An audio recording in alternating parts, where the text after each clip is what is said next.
Halo teman-teman semua, pagi-pagi baru bangun tidur, tadi saya langsung antar anak sekolah dan saat ini kita saatnya belajar ya. Sudah menunjukkan pukul 7.37. Sebelum praktek kita coba baca dulu nih, ada buku yang bagus sekali ya, Declutter Your Mind.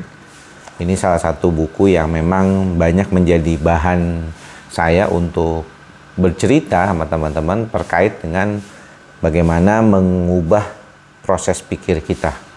Nah, ini salah satu yang kita akan bahas dalam kesempatan kali ini adalah Mental Declutter Habit 3. Reframe all negative thoughts ya. Jadi memframing kembali ya. Kadang-kadang kan kita tuh banyak pikiran-pikiran negatif ya yang mungkin tidak jelas arahnya dan sumbernya dari mana.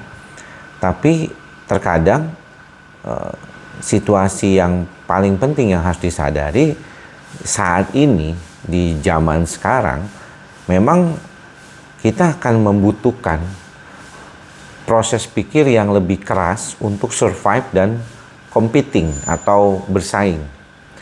Jadi teman-teman yang bekerja, belajar ya, kemudian juga mungkin dalam persaingan bisnis atau mungkin dalam ada yang misalnya investasi di saham, kemudian juga memikirkan bagaimana cara mengembangkan usaha, semuanya itu adalah tujuannya untuk survive. Dan naturalnya manusia memang demikian. Kalau zaman dulu kita mungkin fokusnya adalah bagaimana kita mengelola pikiran kita untuk mendapatkan makanan, ya, untuk mencukupi kebutuhan makanan kita. Sekarang cara kita juga untuk mendapatkan makanan mungkin, tapi lebih kompleks. Ya, kalau dulu kan membawa alat untuk berburu, sekarang juga membawa pikiran. Dan salah satunya adalah critical thinking.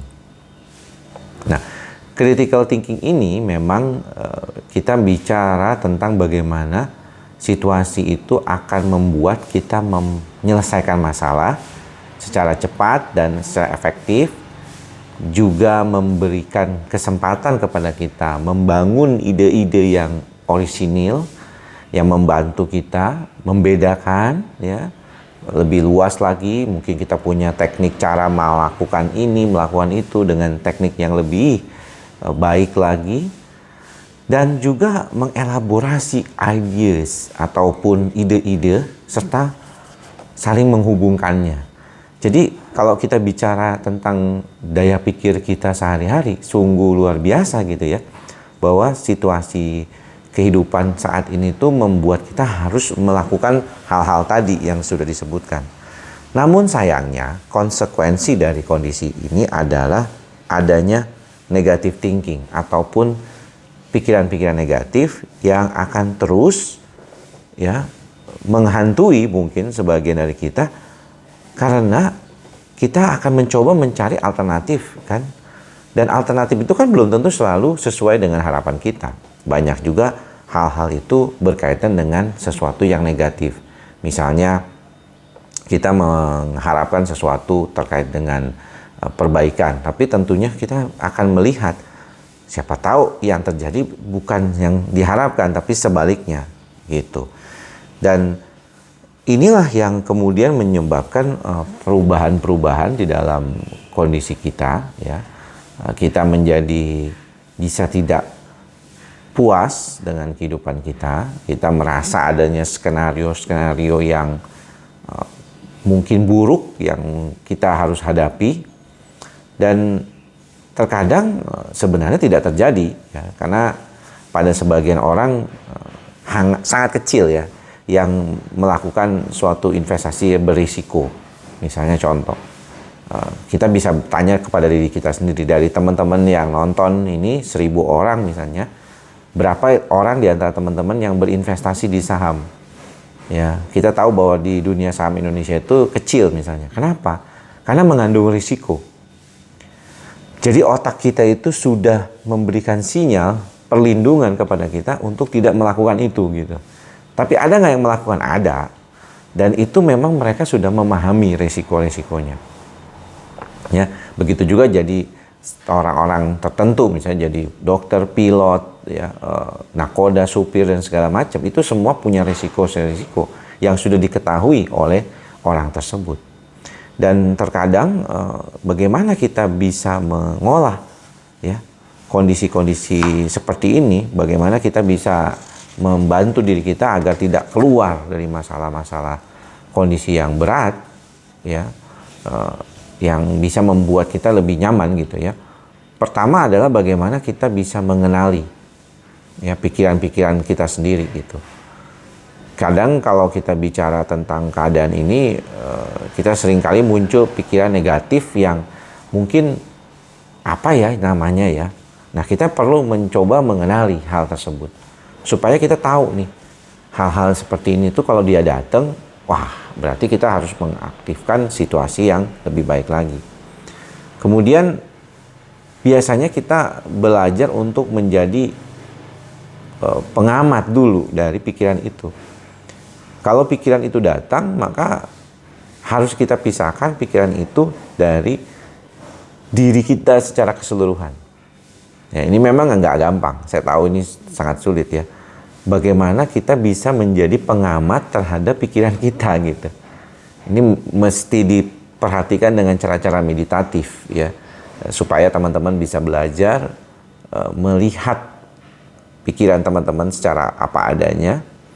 Dan kemudian memisahkan hal tersebut ya dari pikiran kita, dari badan kita gitu. Seolah-olah jangan sampai mikir, misalnya kan pada pasien psikosomatik mikirnya jelek, langsung respon tubuhnya, otonomnya tuh terganggu gitu ya, sehingga terjadi peningkatan tekanan darah, denyut jantungnya meningkat, lambungnya jadi sakit gitu ya. Itu yang sering kali terjadi.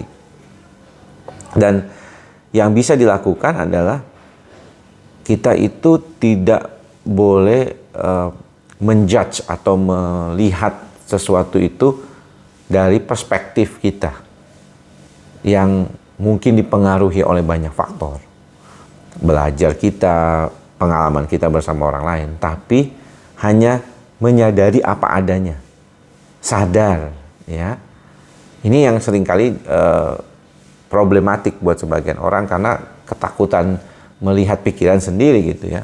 Padahal kita melihat situasi itu apa adanya. Dan yang satu lagi yang mungkin menjadi salah satu hal yang mungkin perlu diperhatikan dan mungkin sebagian cukup mudah mengatakannya adalah mengatakan tidak pada pikiran-pikiran tersebut.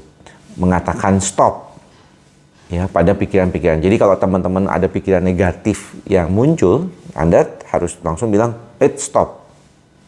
Lihat kembali dan dengarkan. Apakah benar pikiran-pikiran itu sebenar adanya?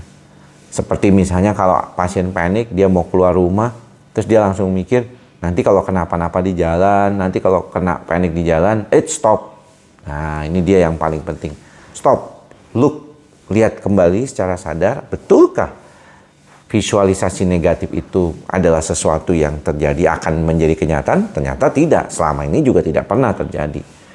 Maka daripada itu kita belajar untuk melihat apa adanya, menjadi pengamat dari pikiran kita dan berkata tidak pada pikiran-pikiran negatif kita, menyatakan stop pada pikiran-pikiran negatif kita. Mudah-mudahan dengan latihan meditasi bukan hanya sekedar duduk, tapi juga memperhatikan segala bentuk pikiran-pikiran kita, maka kita akan menjadi jauh lebih bijaksana ke depannya dan bisa melihat secara sadar, ikhlas, dan sabar dalam menjalani hal-hal yang terkait dengan perubahan perilaku dan perubahan pikiran kita.